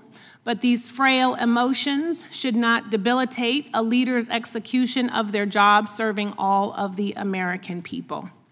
California fires and the consequences of overregulation is a gross title misnomer. Mr. Freevault, I have a few yes or no questions for you. Would you agree that the Eaton fire happened in Altadena, an unincorporated portion of Los Angeles County? Yes or no? Yes. Okay. Is it safe to say that LA County has more relaxed zoning ordinances and building regulations than the city of Los Angeles? I do not have enough knowledge to give you a yes or no answer. The answer is yes. Would you agree that permissive building codes, the notion of permissive building codes, are antithetical to overregulation? The details in that question are It's a very too far simple for me question. to answer yes or no. Permissive building codes does not equal overregulation. I can't answer the question. All right, I'm going to answer that for you, yes. Because at the end of the day, I would say, and I don't know if you would agree, that the entire framing of this hearing is actually based on a false premise. Yes or no? I believe we're approaching the discussion from a legacy standpoint. We're looking backwards in the discussions and the questions. We need to be looking forwards. We do, and instead of blaming California for overregulation, we should be talking about ways to help the thousands of people who lost their lives in these fires, including some of my own family members. Concur. With that, I yield back. Gentlelady's time has expired. Yield back. Now recognize the chairman of the committee, Mr. Jordan. Thank you, Mr. Chairman. Mr. Hilton, you said in your testimony the speed, scale, and destructiveness of the fires was the direct result of Democrat policies. I want to know why. I mean, I assume those policies are like why they stopped logging in California, why they stopped clearing controlled burns and other things that's been mentioned by all the experts and some of our colleagues. Why would they stop those things if they were working? The answer is that, as we were discussing earlier, there's an ideology in play which is extreme, and it avoids the kind of common sense action that had been taken for years. And that's what is at the heart of the fuel load. That is the key concept here. Of course, it's true that there are winds, but it's not true to say that these Santa Ana winds were unprecedented. They were the highest in 14 years, but not unprecedented. When we hear about Los Angeles, of course I agree about the points that were made in relation to the fire chief. But there is an important, if we could use a different, take one letter from the acronym DEI and just take the I and start a different word with it, incompetence, because you did see a total lack of coordination between the city firefighting force and the county and other leadership. You saw a massive delay in getting equipment to that first fire, which could have made a big difference in containing it. 44 minutes before anyone was there. You had the warnings of this disaster on January the 2nd of severe winds, on January the 3rd, life-threatening winds. On January the 4th, the mayor leaves the country. You saw a total unprecedented set of incompetent responses in preparation. The policy failures, we've outlined them. The brush clearance was stopped, and so the fuel load was higher, and that meant that it spread, this conflagration spread so much quicker than it need have been. A point that Mr. Nadler made about the reservoir, we need to address this. He talked about a small reservoir. No, it was 117 million gallons. It was built in the 1960s precisely for the purposes of dealing with wildfires. That's why it was built. It was offline for 1 year. Why was it offline for a year? Because it was in action to comply with federal regulation about the covers, a small tear in the cover, and they empty the reservoir for a year. These are serious points. I hear all the time, we mustn't politicize, mustn't make it political. I agree with that, but it is about policy. It is about policy choices that were made that led up to the scale and severity and impact of that. On insurance as well, I hear this talk about Florida. No, it's a different reason we had a crisis in Florida with insurance. It's about scam, frivolous lawsuits, which has been addressed by the governor. In California, one of the reasons that insurance costs are so high is because it costs 4 or 5 times as much to build the exact same floor plan for a building in California as it does in neighboring states. Why? Because of the building codes, because of the CEQA legislation, exactly as my colleague was saying, we need to end the private right of action under CEQA. That would make a huge difference. You can help with that. We are all here to stop this kind of thing happening again, and there are practical, common sense things we can do, which all of us have laid out. I'm going to yield my time to the gentleman from California, the remainder of my time. Thank you very much. And in response to the gentlewoman from Vermont, I think the issue here is that, for example, there was one firefighter turned whistleblower who said that LA will only purchase from vendors that support DEI, resulting in the fire department having to go with a vendor that will have to pay twice as much, or the shipment may take twice as long because of that requirement. And so I think the point is that a public safety organization should be singularly focused on public safety, and this is not the place for ideology or social engineering. But Mr. Hilton, one of the things that was appalling to many of us in the middle of the fires was that our governor, Gavin Newsom, set up a political website that was devoted to promoting himself and defending his record and trying to deflect blame, and a rapid response organization designed to attack people and call any criticism of his record misinformation. So I do think it's important to set the record straight.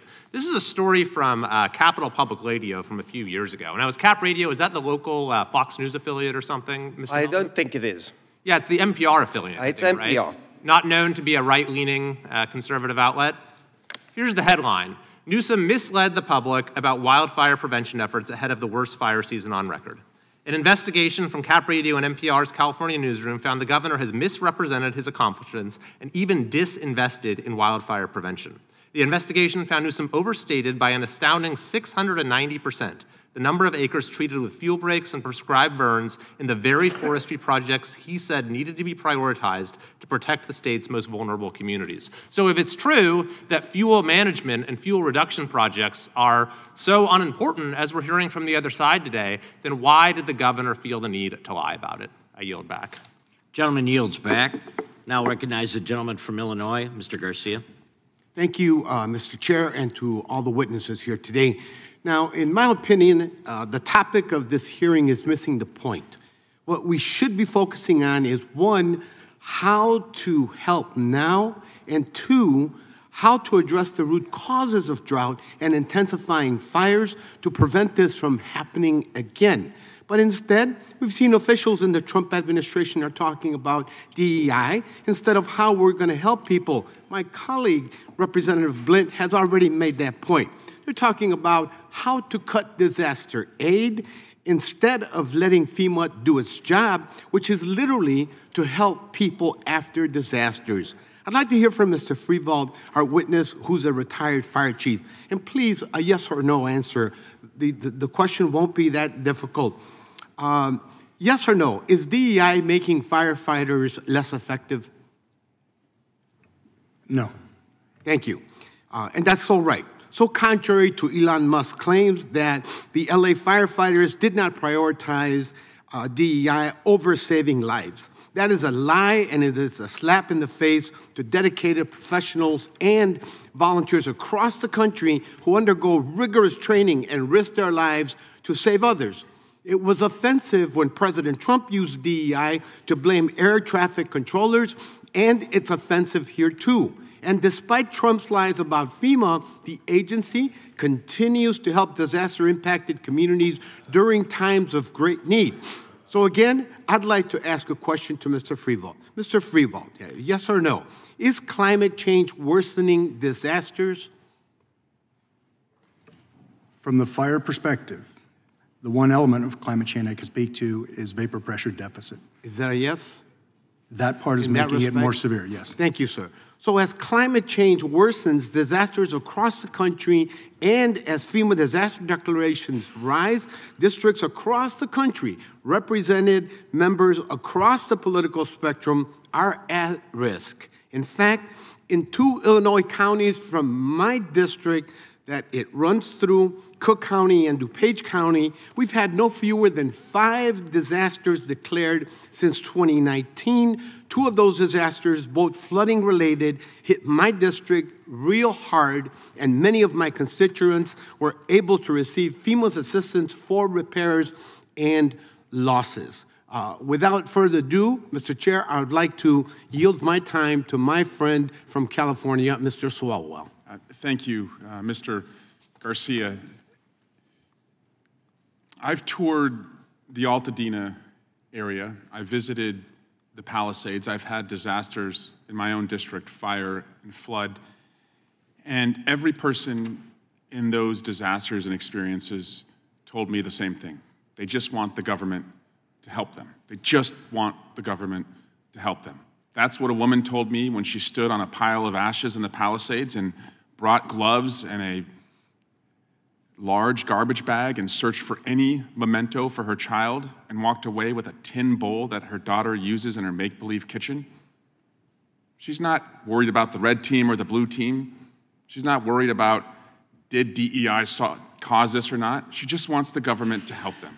My colleagues, including Mr. Issa, we walked Altadena last week together. We heard the fire chief say these were 80-mile-per-hour winds. He said it would have taken every fire engine in California to stop the devastation that occurred in California.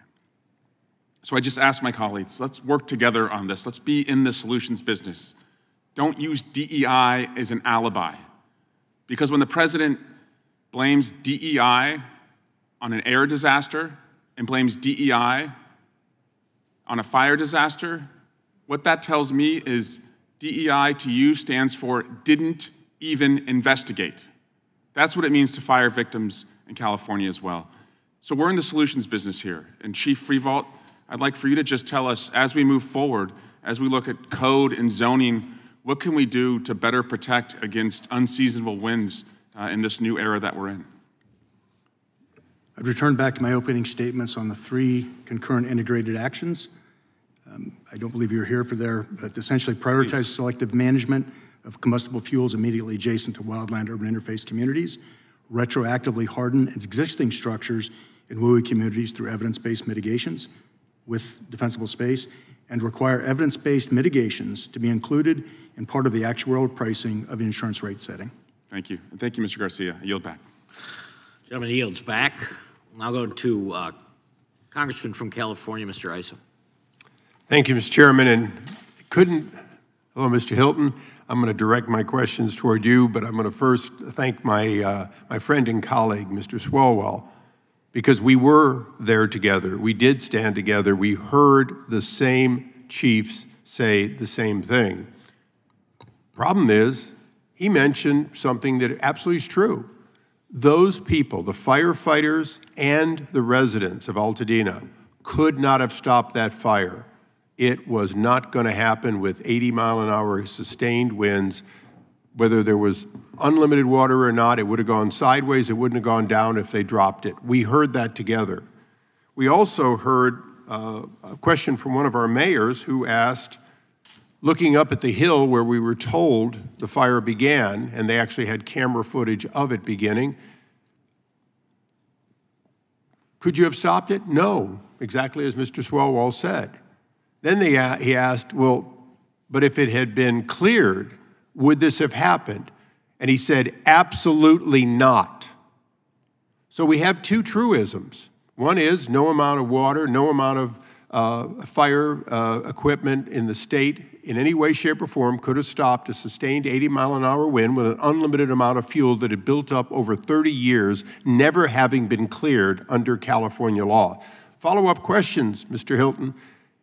Mayor of Vista asked the question, well, why wasn't it cleared? And he said, we can't get the authority. He said on the other side of the mountain, on more federal lands, some of it has been, but we have not been able to get a controlled burn on that in 30 years. Yeah. And I'm going to ask you just one more follow-up, give you one more follow-up question, and then I'll explain it to you. Amazingly, we asked, is this fire, could it happen again? He said, oh, after what happened there, it couldn't happen again for a decade because it's been cleared. Yes. So, Mr. Hilton, is that what you're trying to achieve? Is that what you're bringing to us? Is the common sense question of why didn't we clear it and when are we going to clear similar hillsides so that people not suffer again? Exactly. It is the best and most simple, common sense, preventative measure we can take. Here it is. This is the California Air Resources Board, 2000, their new smoke management guidelines, which prevented the clearance. Those hills haven't been cleared for 25 years. How's the smoke now? I mean, it's just so counterproductive. I'm not saying it's ill-intentioned, but the consequences have been deadly and devastating. As I mentioned earlier, the Santa Monica Mountain Conservancy, stopping people, saying you're going to be fined if you take responsible action to clear the brush. As I said earlier, it's our firefighters who end up having to clear the brush after the event. That's what they're doing when they say we're containing the fire. They're using bulldozers and axes to stop the perimeter from spreading. Why don't we do it before? And then we can prevent this loss of life. I agree with Mr. Swalwell. We need solutions. I totally agree. That's why my organization, Golden Together, we published a document, Rescue, Reform, Rebuild, with specific recommendations for how we can stop it happening again, even on the question of firefighting. We can learn from other countries who do this better, using technology to spot fires much more early so they can be extinguished earlier, so they don't spread and turn into these kinds of conflicts. And if I can call on my colleague, Mr. Swalwell, again, last month I introduced H.R. 71, and oddly enough, what you see behind me is the amount of pages of green tape-wrapped bureaucracy we would eliminate if H.R. 731 passes. Yes, that's 5 feet of single line printing that we would eliminate. That's what we're trying to do, and I would hope that my colleague would look at the bill, join me in cutting through some of that red tape. I want to leave with one thing. We have a lot to do together. Hopefully this hearing is going to cause people to realize that we can't blame just the water reservoir. We can't blame not enough firemen, or we certainly can't blame the homeowners. We have to blame the fact that we created an event that was going to happen sooner or later. It happened to happen there. But Mr. Hilton, what you brought to us today, and all of you, is the reality that this will happen again the next time there's a spark and a sustained wind in California and fuel that has not been taken away for more than 30 years. So I'm hoping that we learn from this. I'm hoping that my colleagues and I can work together on the points that we can agree on.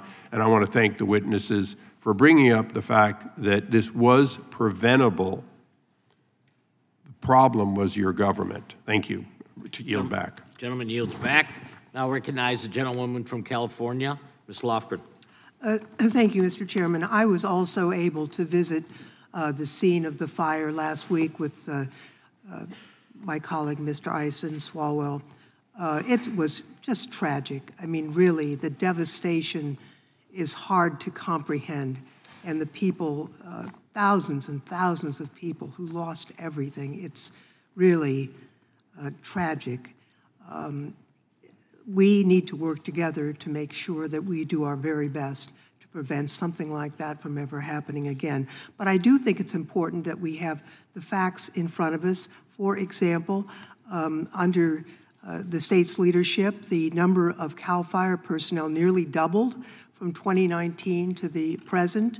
The state has now invested $2 billion in managing and reducing the fuel load in forests. And in fact, the prescribed fire activity has more than doubled from 2021 to 2023. So I'd like to ask unanimous consent to put a fact sheet into the record, Mr. Chairman. Without objection. I understand that the R Street has connections to there have been representatives from insurance companies, nothing illegal or wrong about that. But what's being proposed is really, in the insurance area, something that is, I don't think, workable. I mean, Florida tried it and didn't work. The premiums are 2.5 times as high in Florida as they are in California. And, but there is a problem with insurance in California and across the United States that we don't have an answer to. And I would ask unanimous consent to put that information in the record, Mr. Chairman. Without objection. I would just like to know, looking at the mountains in back of the fire in Altadena, you talk about forest. That wasn't a forest. It was chaparral, it was scrub. And one of the things that happens in California is we go from, the rivers to the drought.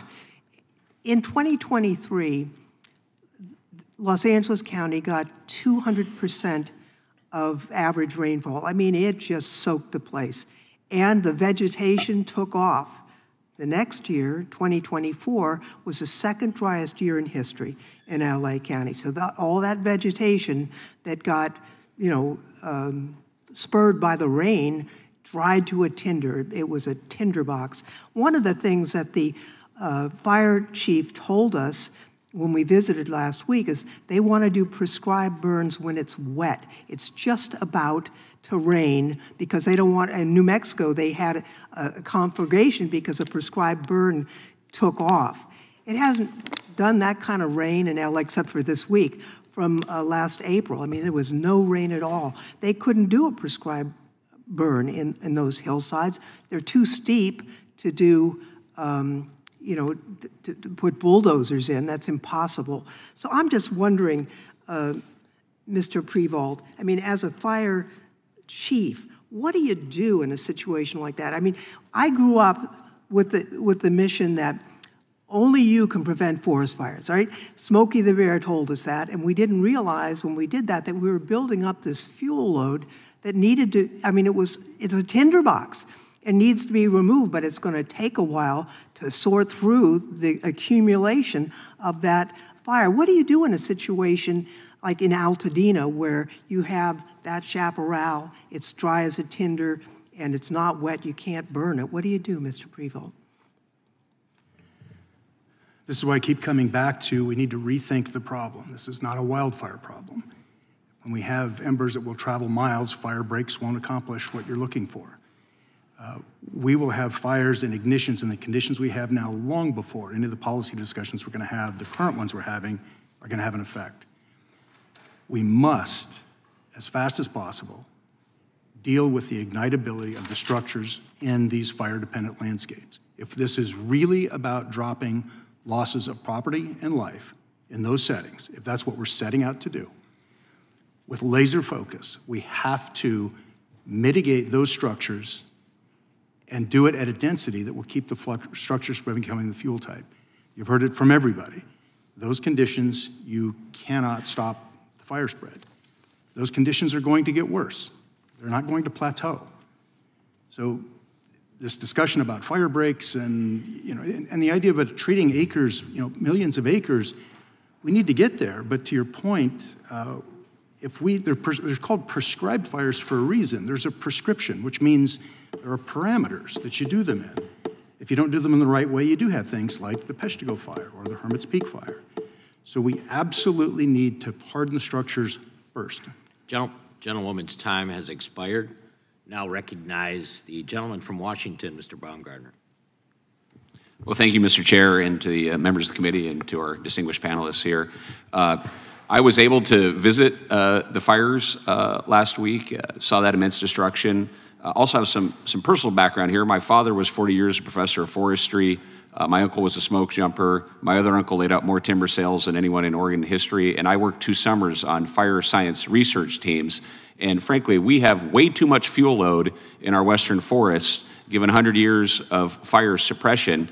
I'd like to get to the solutions, so I'm going to show a short video from some folks in Northeast Washington that can go in and do the kind of forest management that we need to reduce these fuel loads. This is from Vaughan Timber. What they do is they can take very small diameter trees and still get some value out of them and clean up the forest. So this is what the solution would look like if we could play the video.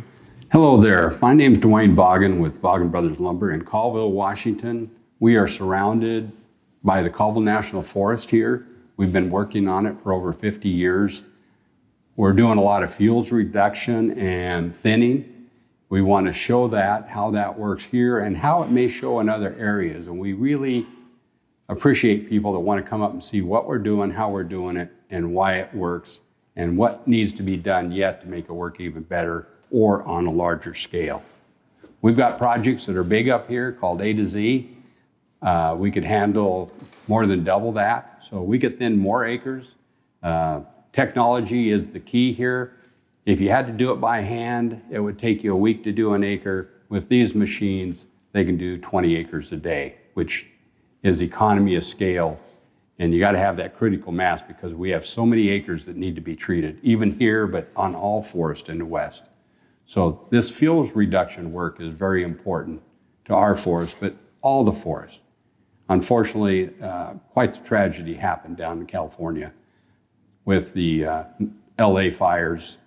It's not necessarily a forest like here, but it has fuels reductions that are needed, some forest treatments that are needed. We're showing you what we think will work in many, many places. So I will show and explain what this is all about. So we take a thick forest, we thin it out, we try to remove 50% of all fuels, if not more.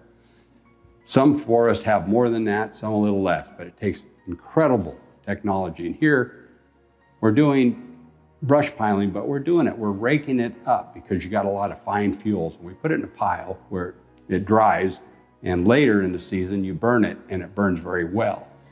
But this machine, we used to do it by hand, and it took forever. So now we have a brush rake on the front of that machine, and the guys are really good at it. Sometimes it's so steep we have to tie a cable on the machine to hold it as it goes down the hill and rakes all this. So he rakes coming and going, and they do a very good job. The piles are mostly woody debris, and they burn fast, they burn hot. But you can see it protects that fuel break from the rest of the forest, and we're going around various places of the forest to build all these fuel breaks. So again, the raking, the piling, and the burning is very, very critical.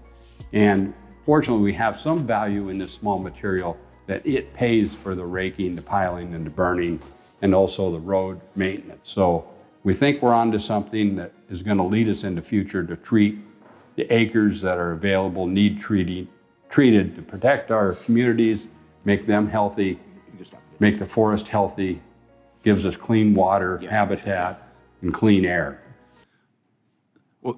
Thank you. So this is the solution that we need to implement in many of our forests in the western U.S. My question, perhaps Mr. Ring here, would be, what would it take for California to be able to implement these kind of common sense forest policies to rebalance our forests for a healthy forest? Well, we'd have to bring back the timber industry. We'd have to have a way to bring back, for example, 130 mills were in California. You need to be about within 60 miles of a forest to have an economical mill, and we're down to 30 mills. So that's an example of something where there needs to be some revolving loan funds, for example, to help the timber industry get back up to speed. We need to allow logging in national forests, which is very hard. 57% of California's forests, marketable timber, is in national forests. We also have to recognize that private companies thin the forests far more efficiently. I talked with firefighters as well, Congressman Liu, and the firefighters that I talked with said that CAL FIRE typically has so many people on a job and does forest clearing with so many rules and command and control and so forth that they are at about, well, he gave me an example. One of the firefighters, there was 28 people doing half the work that a three-man crew on an adjacent property was able to do from a private company. Thank you, Mr. Ring. I'm going to ask unanimous consent to enter into the record the statement from NAMIC without objection. We now go to the gentleman from Georgia, Mr. Johnson, for 5 minutes. Thank you, Mr. Chairman, and it's good to be with you all today. Thank you for your testimony. On January 24th, President Trump announced that he wanted to dismantle FEMA, saying that, quote, "I think we're going to recommend that FEMA go away." Now, what FEMA does is helps people before, during, and after disasters. And they've got a track record of effectiveness. Now, Mr. Hilton, yes or no, do you agree with President Trump that we should get rid of FEMA? I don't think that question is relevant to this hearing, frankly. Well, we're talking about the role of overregulation in leading to the wildfires. Hold on, sir. Not the response. Hold on, sir. So I'm the one that asked the questions. Now, so I'm responding by saying I don't think it's relevant to the hearing. If you don't want to answer the question, that's something different, and I understand why you would not. I just think we should focus our time probably on the afraid subject to of the answer hearing. the question, but let me ask you, Mr. Ring, do you agree that FEMA should be eliminated? Reform, not eliminate, no. And what about you, Mr. Greenhut? I don't have any opinion on FEMA. That's not why I'm here. Okay. And, well, I understand why you wouldn't want to opine on it either. You're probably afraid also. I'm not afraid. I just don't like to take opinions on things that I haven't studied. You're not afraid of crossing Donald Trump? I'm not here on a partisan basis. I know that you I'm not even a Republican. Well, you know, you still don't want to cross swords with Donald Trump. I understand a lot of our witnesses feel the same way that you do, and for good reason. But now, let me ask you this question, Mr. Freevault. You know, last week, in his esteemed wisdom, President Trump ordered the release of billions of gallons of water from 2 dams in the California Central Valley in a different basin than Los Angeles sits. And his reason was to enable Los Angeles to have more water to put out the fires. Now, neither of those dams would supply water to Los Angeles. Isn't that correct? That is my understanding. And there's no way to move water from one basin to the next. Correct? That is my understanding. And so instead of releasing water that goes to fight the fires in Los Angeles from San Francisco, those billions of gallons of water that President Trump ordered the Corps of Engineers to release just went to waste. Correct? I do not know the final outcome of the water or the water system at that level. It went on into the ocean, and the plan had been for that water to enable farmers in the Central Valley to be able to water their crops during the upcoming season of growth. Isn't that right?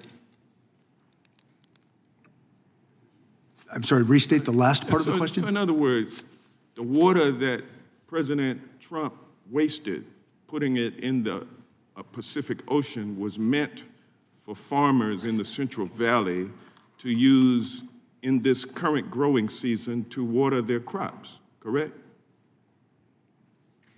Would you like me to help you with this question, sir? No. Because I can give you the answers you're looking for. I'm not interested in talking. You're not interested in actual answers? Since you are afraid to answer my questions. I'm just about to answer your question if you'll let me. I'm the one asking the questions. You're the one that should be answering them, but you've already refused to do so. But you're not letting me. I'm not asking you this one, though. Mr. Freevault, I'm talking to. Mr. Freevault. He said he's not focused on it. I can help you with it if you'll only ask me. Sir, if you would just be quiet, that would be helpful. Mr. Freevault? I do not understand the operational benefit to the LA fires and the release of the water. Yeah. It was a ridiculous decision and reckless and unhelpful. Mr. Freefault, you have 40 years of experience in the fire service. The other witnesses said that California's air quality regulations stopped the controlled burns that would have prevented the fires. But given Southern California's chaparral-dominated ecosystems, those kinds of controlled burns— Gentleman's time has expired. —would have actually put them at greater risk of uncontrolled fires. Isn't that correct? Gentleman, time has expired. So the chair is not going to afford me the same leeway that it has afforded other members of the panel to go over their time? Witness can answer the question. Thank you, sir. I believe the question was, did the air quality management rules impede the ability to do prescribed fire? Is that the question? Yeah, would those controlled burns have actually put the community at greater risk of uncontrolled fires? Prescribed fires conducted outside of prescription can cause greater risk. Prescribed fires done within prescription can be a tremendous benefit. All right, gentleman's time has expired. Recognize the gentleman from Virginia, Mr. Klein. Thank you. I want to ask Mr. Greenhut, California's home insurance market is being held hostage by insurance commissioners and a judicial system that punishes insurers for attempting to price insurance based on risk. For example, in 2014, State Farm requested a rate increase of 6.9%, which was opposed by the insurance commissioner and an advocacy group.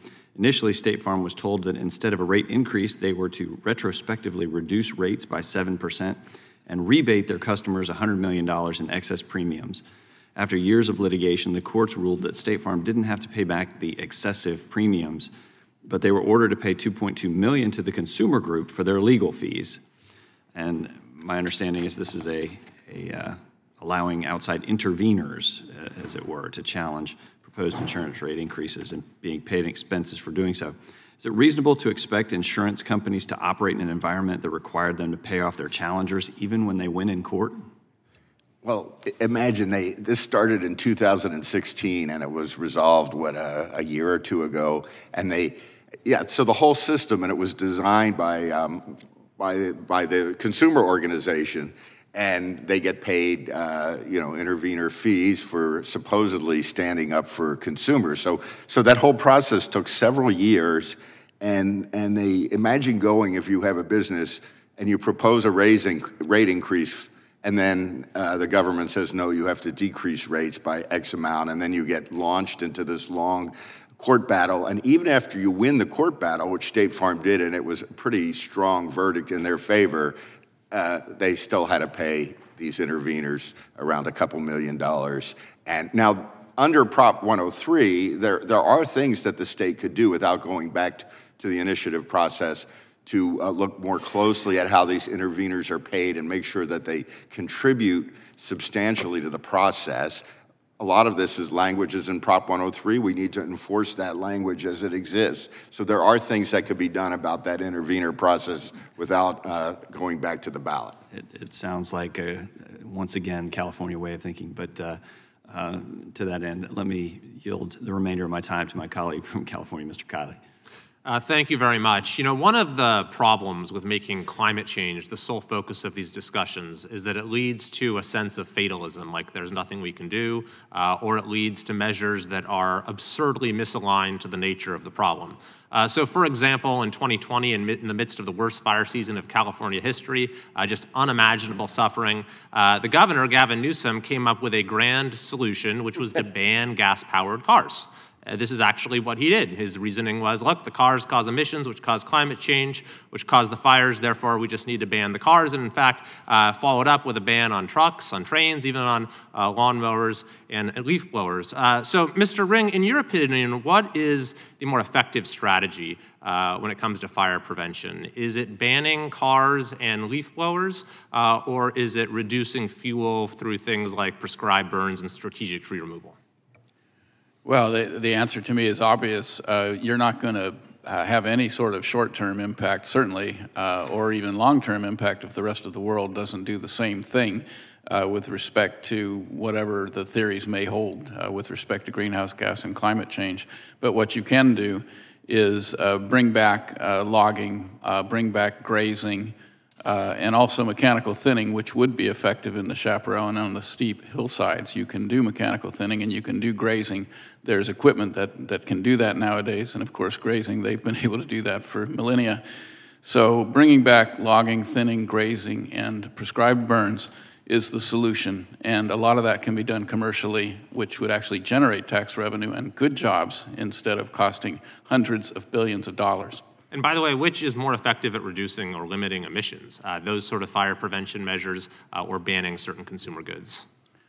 Well, I think banning consumer goods has almost no impact on emissions compared to being able to properly manage our forests and wildlands. And in fact, wasn't there a study showing, and Mr. Greenhut, I think you can speak to this, that in the 2020 fires, the emissions that were let out there was twice as much as any savings California had for, what was it, the previous 16 years, so we're undermining any gains we're making in every wildfire.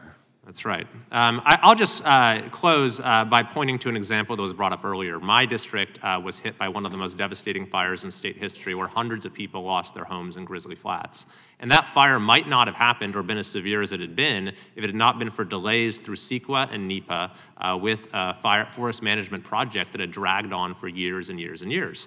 On the other hand, the fire was limited from going into South Tahoe because of the categorical exclusion that Mr. McClintock spoke of in the Christmas Valley. So you had the fire that might not have started if we'd done our job properly, but because we had this narrow form of relief, at least we're able to stop it from spreading even further. I think that is the recipe for how we can reform these policies and restore some common sense going forward. I yield back. Gentleman yields back. That concludes today's hearing. We thank our witnesses for appearing before the committee today. Without objection, all members will have 5 legislative days to submit additional written questions for the witnesses or additional materials. For the record, without objection, the hearing is adjourned.